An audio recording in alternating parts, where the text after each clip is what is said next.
Hey guys, welcome back to my channel. This is the final parts to this story, 15 through 21. Y'all let me know what y'all think about it in the comment section below. I do comment back and enjoy the video. He told. So we leave the car lot. We make it home. Both of us are ecstatic because we have brand new cars. And I told him, I remember specifically saying to him, listen, I put my name on this car for you. I know how important it is to have good, reliable transportation to go to and from work. So don't fuck me over. If it ever comes to a point where you cannot make the payments on this car, let me know. Because, of course, since he's paying the household bills, I said, I will step in and I will chip in on whatever it needs, whatever happens. And so he says to me, babe, I got you. I would never fuck up your credit. I would never do that. It is important to note that when I signed for the car, the payments were $723 a month on a Camry. His car note was higher than my RAV4 note. I had a good trade-in, not so much him. I know, I believe the lies again. You'll see how they fucked me over in the end. So, I told him, I said, next week I am going to start looking for a rental home. Because at this point, I knew that he couldn't get a house based on his credit score. I had just bought 2 vehicles on my credit, so I knew I probably wasn't gonna be able to get as much house as I wanted to for the amount that I could get pre-approved for. So I didn't even think about buying a home with him. I said, let's just do a rental. And that's what we did. We started looking at rental homes on Zillow. I would send them to him while he was at work, and I would say, hey, I like this one, I like this one. And so, me being the person that I am, I said, since you travel very far to go to work, let's try to find a home that's closer to your job at Fish City Grill. He was making good money there, as I thought. And I just assumed that he was going to stay at that job. I did not know that in the next 6 months, he would no longer be at that job. We found a rental home in Fresno, Texas. It was for $15.95 a month. It was 3-bedroom, 2-bath. Beautiful home. My cousin lives a street over, so it worked out. Also, my cousin and his wife that, tried to help us like with premarital counseling or whatever, they lived in Iowa Colony. And so we were down the street from them. We had already said, hey, y'all gonna be the godparents to our baby. And they were. So I was excited. At townhouses or apartment complexes, you have to put in a 60-day notice. So I put in a 60-day notice, made sure the mail was forwarded out there, all of that good stuff. Now, I was set to go back into the office. I had got a promotion at my job. I was set to go back to work at the end of February, but I asked my new boss, is there any way that I could come in to the office after I move into my new home? He said, yes. I got the babies at daycare out that way, and we moved in, and life started from there. Now, when we made it to Fresno, things became a little different. Reason being is because I had better access to go to his restaurant. And I would always go up there to Fish City Grill. I knew everybody there. They knew me. And I was also able to have a better commute heading downtown. So he would take the kids to school in the morning. I would pick them up. So every morning I was going into the office around 5:45, 6 o'clock. I would be off by 2:30, 3 o'clock, go get the kids from school. Yet again, he always worked, like a mid to late shift. So he would always go to work at like 1 and would get off whenever they closed. So if they shut down at 10 or 11, he would get home about 12 or 1. And that was just the restaurant business. I didn't think anything of it. So now we're in March. So March, we're kicking it off good. We love the new house. He's like, babe, I'm so glad that we stuck it out. I appreciate it because you believed in me when nobody else. My mom said to me when I first met you, like, why would somebody like her want somebody like you? And, she kind of crushed me a little bit, but in the same token, you kind of uplifted me. And to truly be honest, that's the only thing that I felt was genuine out of Jared's mouth because I did really help him through a lot of things. So one day I was doing laundry and I noticed that there was something that looked like a sweet tart that was on top of my dryer. And another important thing that I need to tell you is that everything in the house I purchased with either my credit financing or I paid for it outright. So the washer and dryer is mine, furniture is mine. I bought us a king size bedroom set from Furniture Queen and Katie. Shout out to Furniture Queen. They've been rocking with me for the longest. I had the house fully furnished when we moved in. There was nothing missing, nothing at all. Made sure that we were straight. And I seen this thing on the dryer and I said to myself, this got to be some candy or something from the baby. So I discarded it. I ain't think nothing of it. Eventually I found another one. This time it was on the ottoman. And so I'm like, damn, what is this? Like, is my oldest bringing like candy home from school or something? Like, what is this? It looked like a sweet tart. Sweet tarts are different colors. They be orange, they be blue, they be white, they be light blue. They be different colors. So I'm thinking it's fucking candy. I'm thinking it's candy. So I discarded that again. All right. So now, we're going to transfer over to May. Now we're in May of 2021. In May of 2021, he would always carry a book bag. I bought him a Coach backpack. And when I bought that backpack, He was happy about the backpack because he said, babe, this is so nice. I paid $500 for that Coach bag. Why? $500. I did. But I never knew what he carried in that book bag. Never knew. And so one Sunday morning, he was asleep, but he left the book bag in the guest bathroom by the kids' bedroom on the other side of the house. I walk in there because I was cleaning up. I was probably doing laundry or something, and I was cleaning up, and I said, let me look in this book bag. The fuck be in this book bag? And when I opened that book bag up, y'all, I found a baggie of different colored pills that was in that bag. Orange, blue, and white. I immediately took a picture of the bag that it was in, and I sent it to my cousin. And I said, what do you think this is? My cousin around the corner. And she said, I don't know, but I got a pharmacy friend. Let me find out. She sent it to whomever the friend was.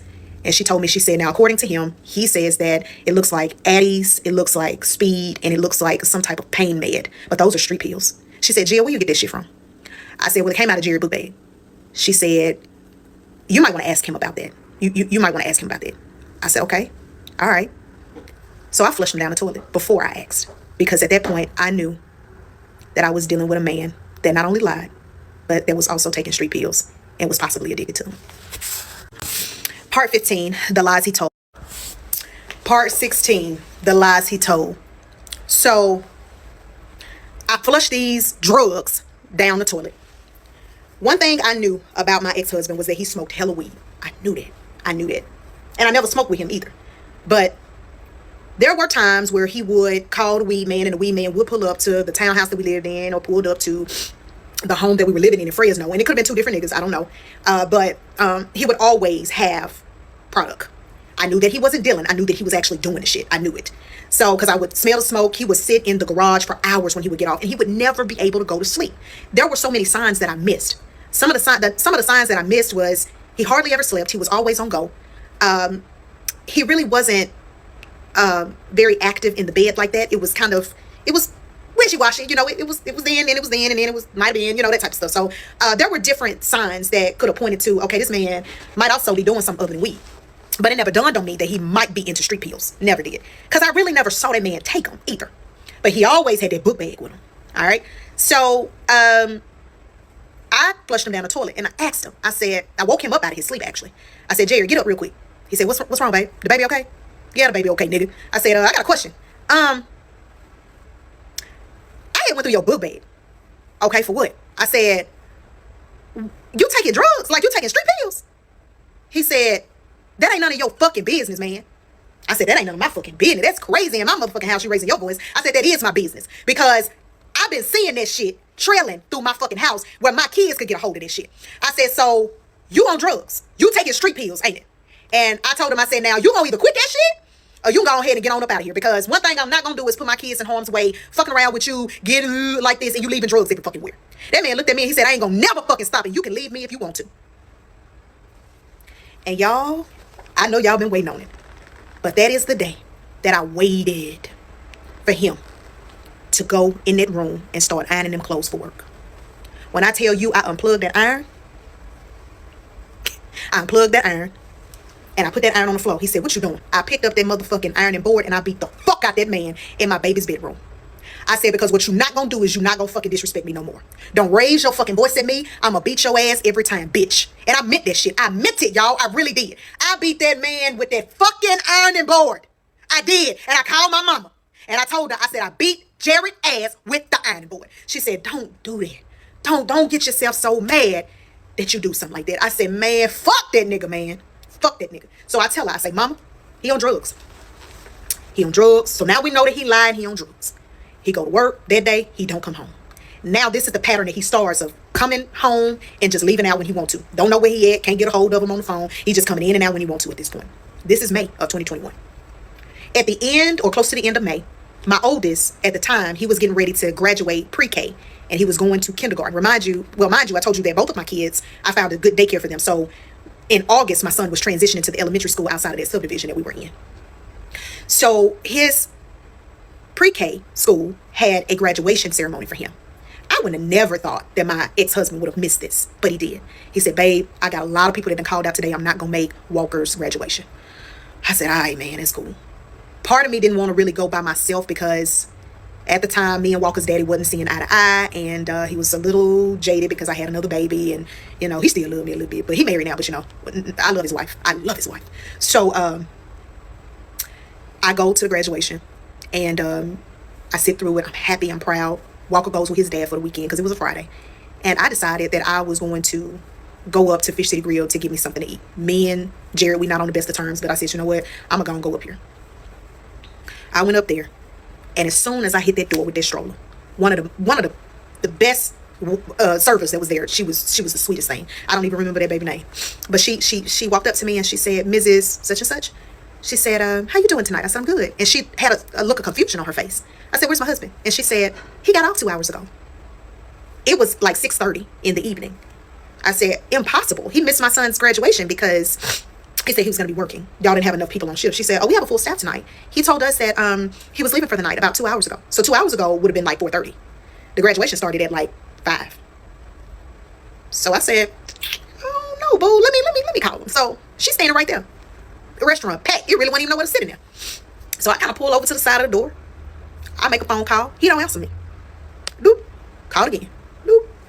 Forwarding my calls to voicemail. I said, baby, do me a favor. Bring me y'all restaurant cordless phone. So I called him from the restaurant phone. He picked up on the first fucking ring. Hello, this is Jared. I said, where the fuck you at, man? Where you at, nigga? Babe, wait a minute, babe. I had to go to Sam's to get something for the restaurant. I said, you a motherfucking cold case lie, bitch. I said, these people done told me that you done got off 2 hours ago and you missed Walker motherfucking graduation. But what? Where the fuck you at, man? And I'm going in the restaurant. The lady said, Mrs. Such and Such. Mrs. Such and Such.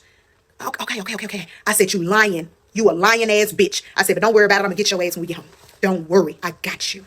I hung up the phone. I said, baby, I appreciate you. She said, can I get you a water? Can I get you a salad to go? Can I get you anything? I said, babe, I don't have an appetite. That man lied to me. I said, is there any chance that y'all would have needed something in the kitchen? Any chance that y'all would have needed something in the kitchen?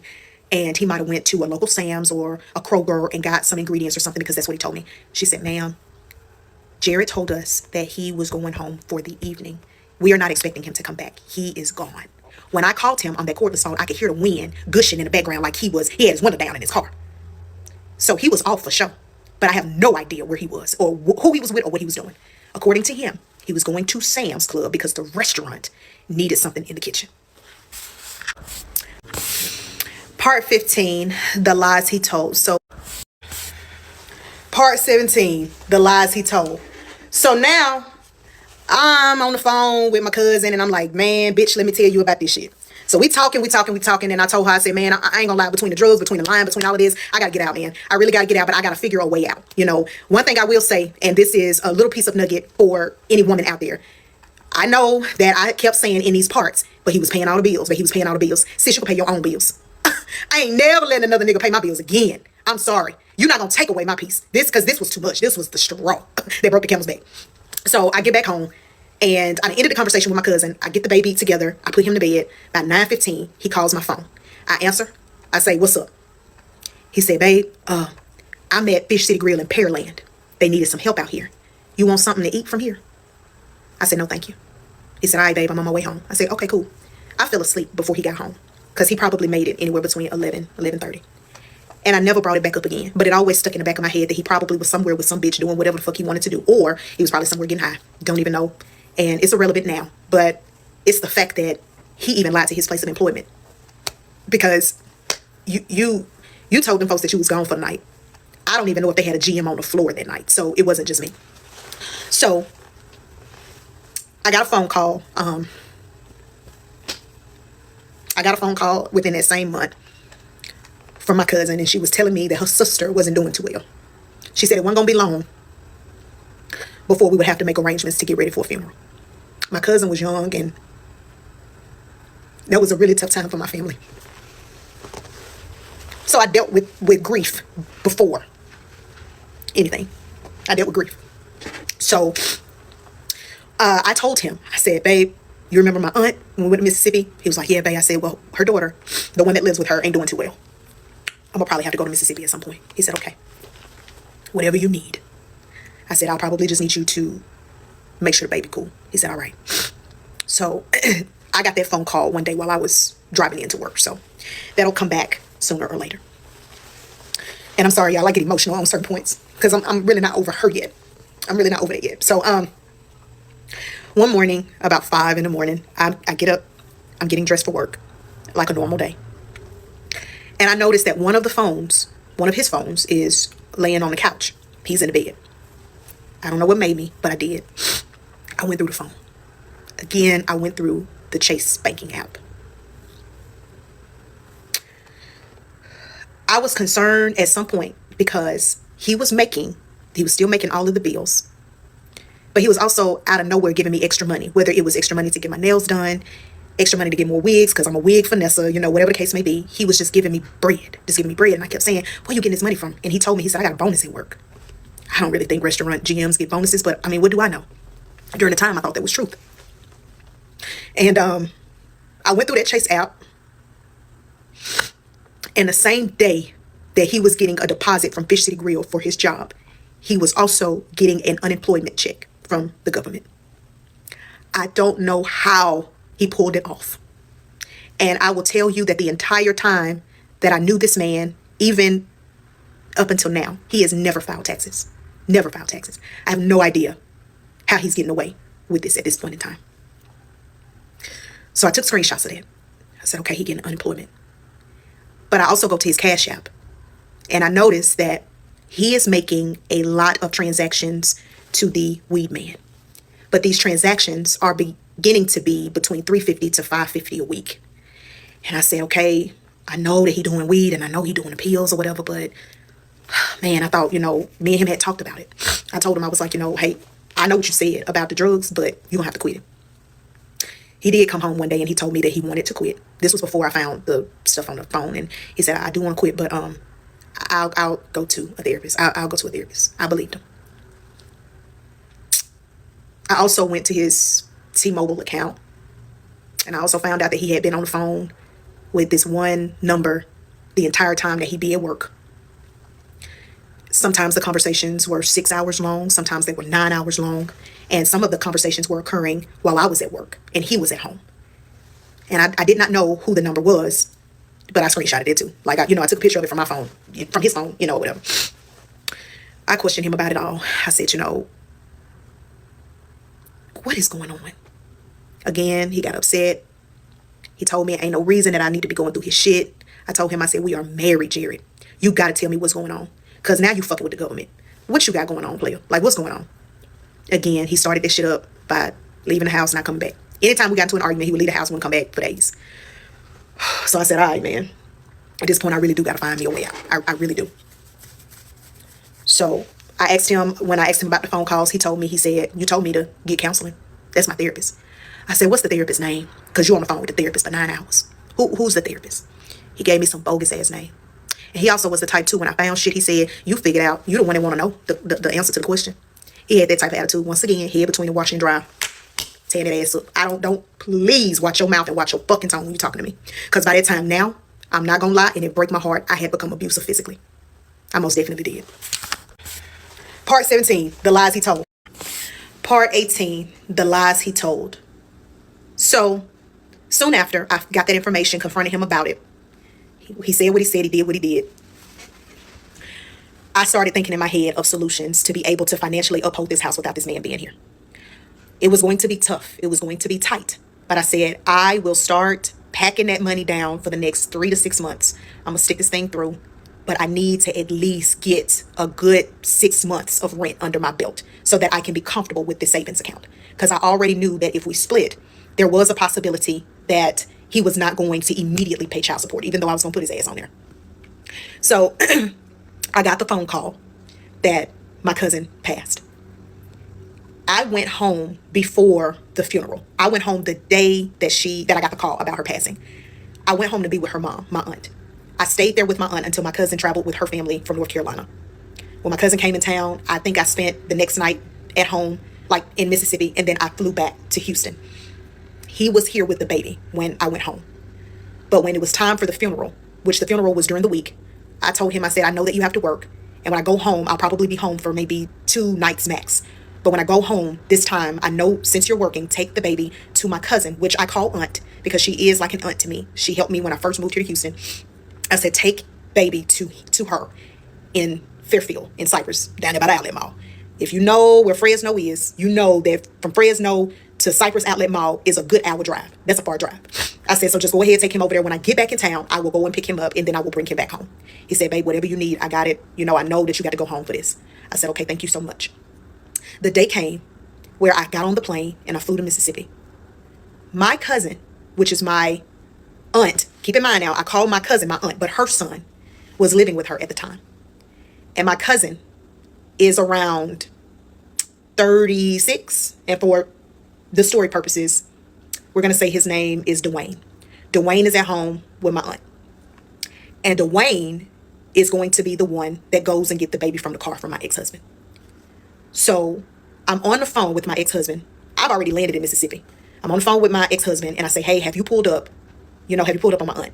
And he said, yeah, babe, I'm here. But what apartment you say she in again? And I said, don't look for the apartment because Dwayne is outside. He said, Dwayne? I said, yeah, my cousin Dwayne, that's her son. I hear the exchange of the baby. I hear him saying, what's up, man? How you doing? I'm Jared. I'm Dwayne. I hear all that. And so I hear Dwayne saying, come on, little man. He got him. He closes the door. He said, all right, babe, I dropped him off. I said, thank you so much. We end the call. I'm at home dealing with my family because I just lost my fucking cousin. At this point, don't piss me off because I ain't no telling what I'm going to do. Because when I lose somebody like that was close to me, don't say nothing to me ill. Don't do that. That man contacted me that night while I was sitting in the same home that my cousin was living in. I never forget it. And he texted me. My aunt was on that couch. My cousin's mama was on that couch trying to rest because she had just lost her baby daughter. That boy texted my phone and he said, how are they related to you? Talking about the cousins that he dropped the baby off with. I said, that's my family from Mississippi. He said, but I'm saying though, what kind of relation is it? Are y'all first cousins? Are y'all second cousins? Are y'all third cousins? I said, that would be my mom's, if I'm not mistaken, second cousin. Now we're texting. I said, why? He said, because I've been doing some thinking. He said, let me find out that that's not your real family. I said, so who the fuck else would it be? You think I'm just gonna let my baby go with anybody? I said, man, quit playing with me, man. Don't start that. That's what I said. I said, I don't know what the fuck wrong with you. You probably off them street pills. Don't text my phone with that shit. I'm grieving right now. That's what I said. I promise you. I said them exact words. And he says, just let me find out. I called Dwayne up. It's probably 11 o'clock at night. I said, what you doing? He said, shit, playing the game. I said, what the baby doing? He said, in there with mom, sleep, bet. I said, man, this nigga, he texting me with that bullshit. Now, Dwayne probably been out at that point, maybe roughly a year. So he fresh out. One thing that I want TikTok to know right now is my family, it run deep. I'm going to tell you now. So it is hard for you to make idle threats or to talk shit because somebody in the family gonna see about you. I told him, I said, man, that man has contacted me and he talking crazy. And I know you don't really know him, but I'm just letting you know, he know where, y'all live. So just be on the lookout. If he's trying to come and get the baby, don't let the baby go with him. Because I'm going to be honest, I really did not trust my ex-husband with my baby. I did not. And so he said, oh, that nigga ain't coming over here. He not coming over here. What I didn't know is that Dwayne, in the course of the conversation, he asked me where he worked at, where my ex-husband worked at. And I told him, I said, now at this point, y'all, he had left Fish City Grill. Now he at Grill Burger off of IT and Katy. I said, man, he work at Grill Burger. He said, what time they close? I said, I don't know, man. I don't know. He said, don't worry about it. What I did not know is that the following day, Dwayne called up there to Grill Burger and asked for Jared. And he told him, he said, man, this Dwayne. He said, Dwayne. He said, yeah, Dwayne, the one that got your baby over here. He said, oh, yeah, man, what's going on? Everything okay? Do the baby need something? Y'all need more diapers or something? He said, no. He said, but I just wanted to call to let you know that my baby cousin called me. And I don't want to have to come and see about you. So leave it alone. I don't know what you think the fuck is going on, but that's family. So leave it alone. Jared calls me, going off. Man, your motherfucking cousin done called up here. Now it's my cousin. Your motherfucking cousin done called up here talking about woo, woo, woo, woo, yada, yada, yada, yada, acting just like Jody motherfucking ass from Baby Boy. I said, I don't know what you're talking about.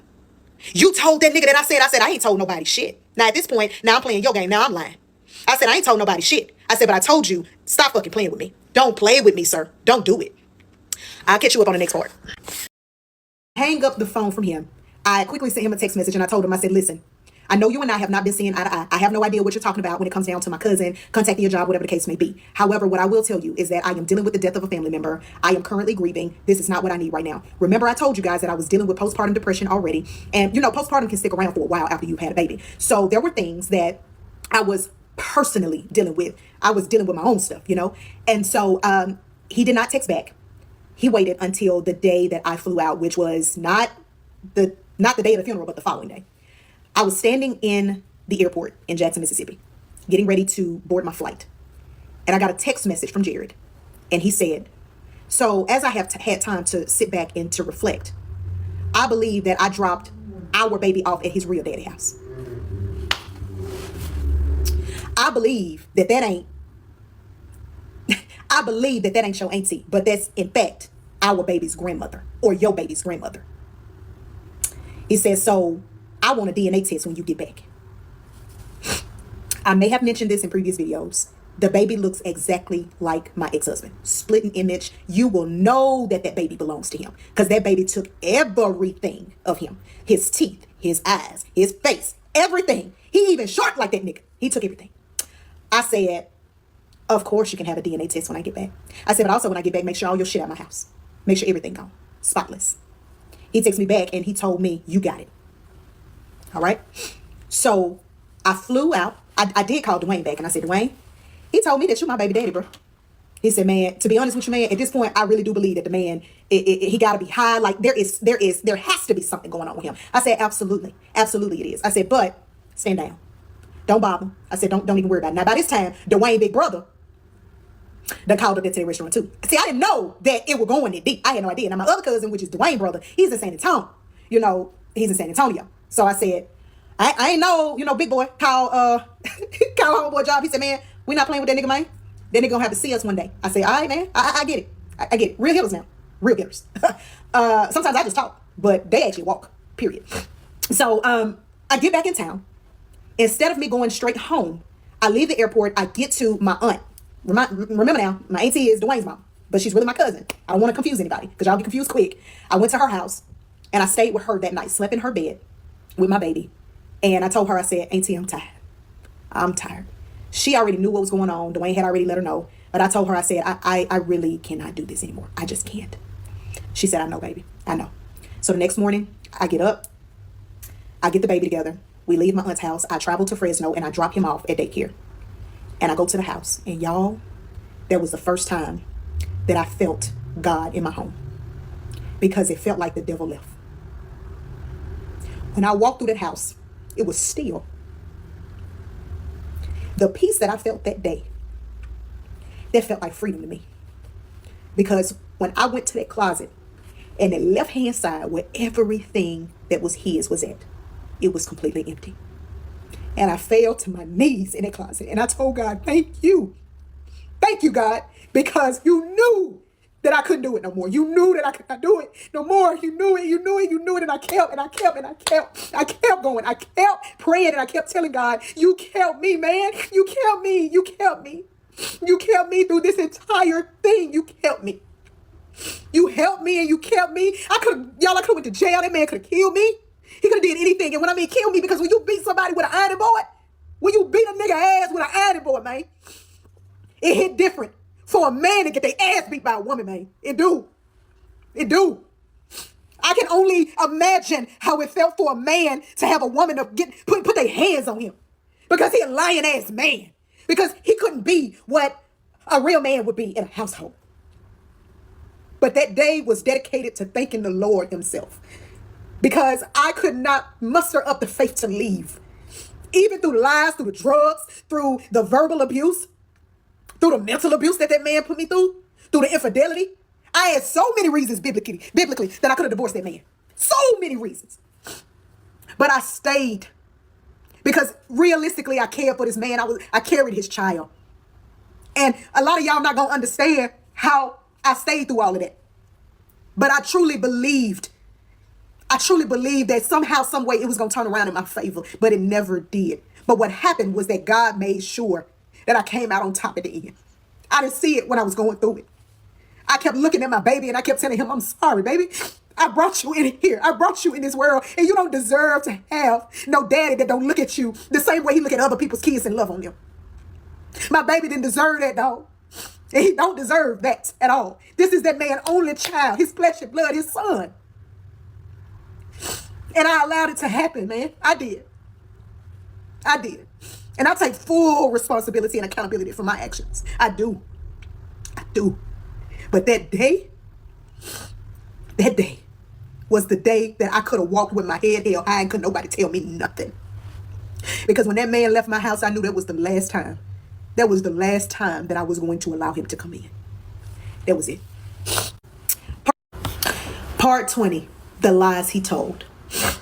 So I left Houston that weekend, I believe, or it might have been whenever my sister told me that she was free, and I went and I spent some time. Me and the baby, we went to New Orleans. I went and spent some time with my sister, and we went down there, and then we came back. And when we came back, I contacted him and I told him, I said, "Hey man, I need financial help because when you left, you didn't pay none of the bills. I want to be clear that his move out date, the day he moved out, was July 30th. I said, I need either some support for the baby, either you can help pay his child care, or, if you feel it in your heart, however, because you're heartless now, but if you feel it in that heart, whatever heart you got, I need money to support this household." He told me that he was going to make a payment to me when he got his check. Of course, that never happened. I immediately went and filed for child support. The proceeding happened pretty quick. It was via Zoom. And turns out that every 2 weeks, he owes me $436. And so that was a good thing because that was a help. But he had been taking care of bills that I wasn't normally taking care of in that house. So it did put a financial strain on me. So I eventually went and I checked my mail, which I don't normally do. I normally do everything electronically. But for some reason, God led me to go to that mailbox in that subdivision, and I did. It was full of mail. Full of mail. There were statements from the Easy Tag tollway that were hundreds of dollars from him running the tolls. There was a letter from Toyota letting me know that the car was about to be repossessed. There was a letter in there from a law firm letting us know that since the tolls had not been paid, that they were filing suit. And most of this activity happened in the past 3 to 4 months. But we got the letters when he moved out. He was not in my house when I checked that mail. He was already gone. I called my brother and I asked my brother, I said, "Listen, I'm in a pickle, man. You told me not to sign for that man to get no car. You told me this," but he knew that Jared had already left the house. He knew that. And I told him, I said, "Man, Jared ain't paid that car note." And I specifically told that man when I got that car, "Don't fuck my credit up." Of course he did. Of course he did. He said, "How much is it behind?" I said, "It's about $2,300. Because they take on additional fees once you are getting closer to getting your car repossessed." So I told him, I said, "Man, it's too much for me. I can't do that." He said, "Man, you might need to call him and you may need to have a conversation with him about what is his next steps. Because if he can't make the payments, he can bring you that car back and you can take that car back yourself." I told him I would call him and I would let him know what he said. I called Jared, and I don't think that I was able to get him on his cell phone, but I called that restaurant. And I said, "When you get a minute, call me." And he called me back and I said, "Listen, I got a letter from Toyota addressed to me because my name was first on that car. And I told him that the car was about to be repossessed because he was behind almost 90 days on the car. He assured me that he was going to get the car note paid. It never happened. I logged into the online account and I noticed that since that man had that car, he only made 2 payments on that car and a partial.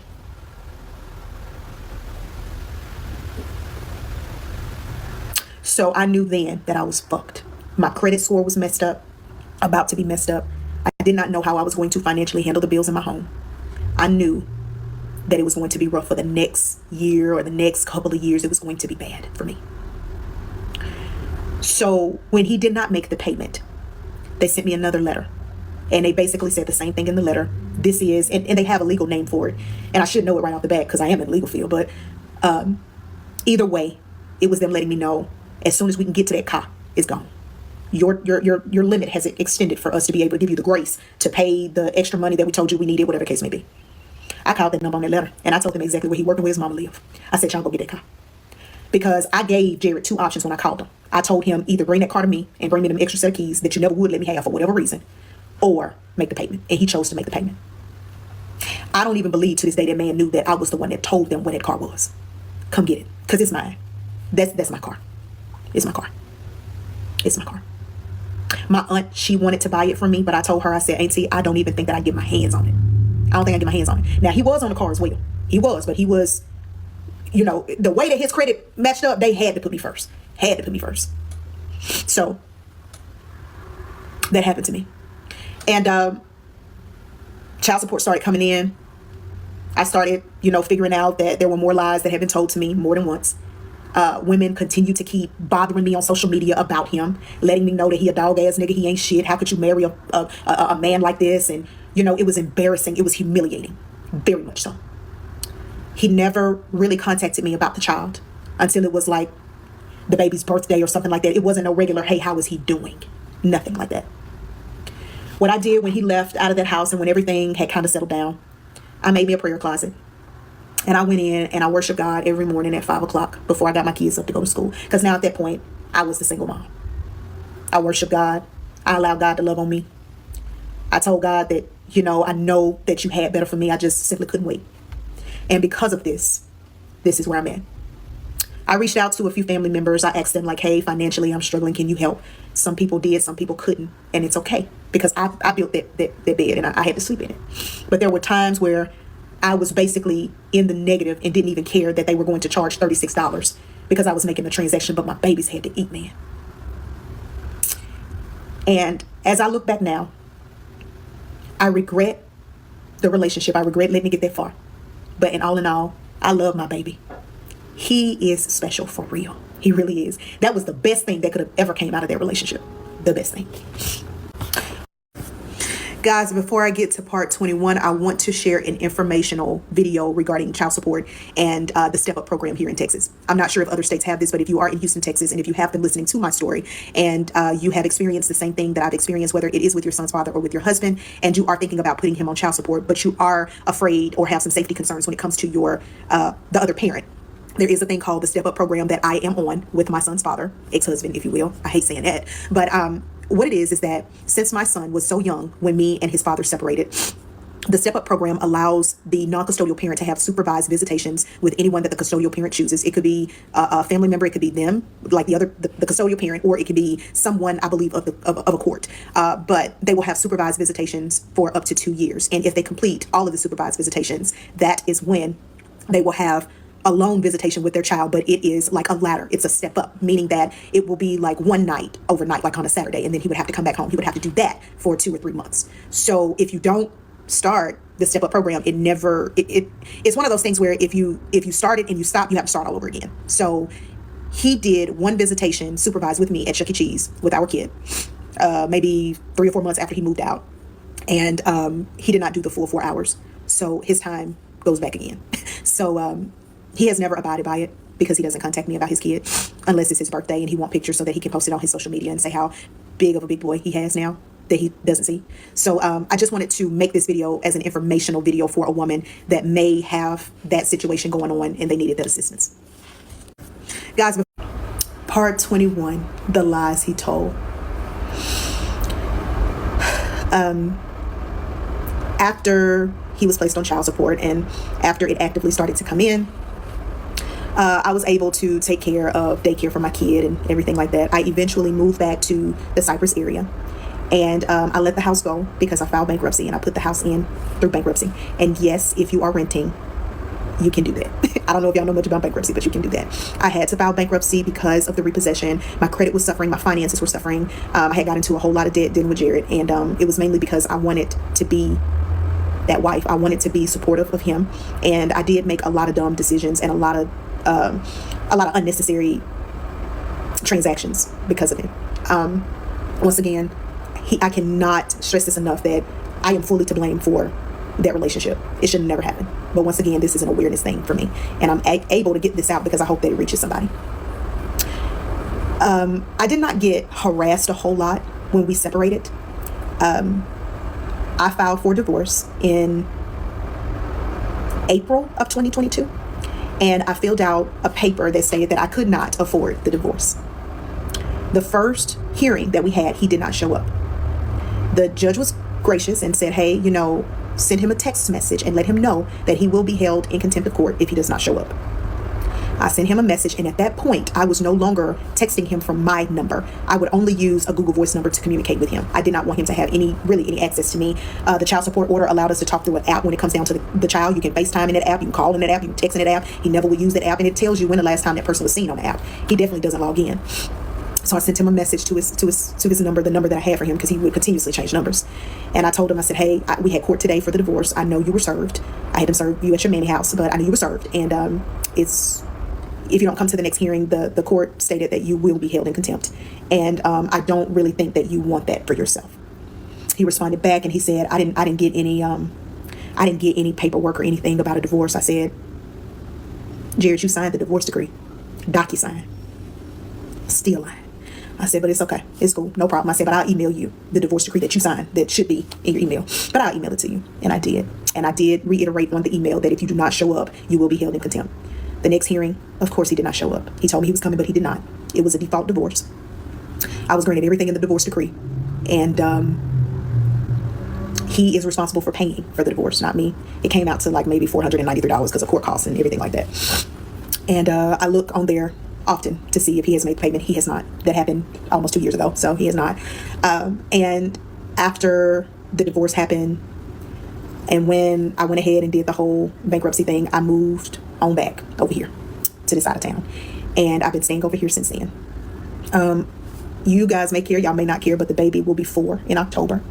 He is vibrant. He is beautiful. People love him. People cherish him because he is special. And he does not contact me about this child. And this is his only baby that I know of. And it's sad. But that boy is going to grow up and he is going to know how strong his mama was for him. Because I did a lot to try and keep his father in his life. And it didn't work. It just didn't work. So, this does end the series of the lies he told. Thank you for watching. I encourage you, if you have a story to tell, tell it. It is therapeutic for me. I feel a relief. I feel like a weight has been lifted. I feel like I have helped someone. The tears that I have cried, they are real. Because y'all, I have not cried about this since I got that divorce. Because the day I got that divorce, it was go time, baby. I was at 5 Central. I was in Prospect. I was gone. And y'all, one of my best friends, Kim, she in the comments, we saw Jared as a manager at Prospect Park. He had changed jobs again. And I could not figure out where he was working at because, the child support had cut off. Bed. We saw him at Prospect. And now he just stays within that type of company. So guess what? Everywhere he go, I be knowing. If you do know who Jared is in real life, I'm being serious. Leave him alone. Jared has suffered enough in life. He really has. And I know for a fact that he's not doing too well. Mentally, emotionally, he's not doing too well. So now, since this series is over, what I will do is I'll go back and address some of the comments. I'll probably be making other videos about them. I just want to clear up some things if people do have questions. I will answer things. I'm not going to answer anything stupid. I got the comments to where I view them before they go on my page. So if you done said something snotty or stupid, it's not going to show. I don't care. Get a life. But I really do appreciate it. I love you guys. I want y'all to stay humble. And guess what? I got another story to tell, but I don't know.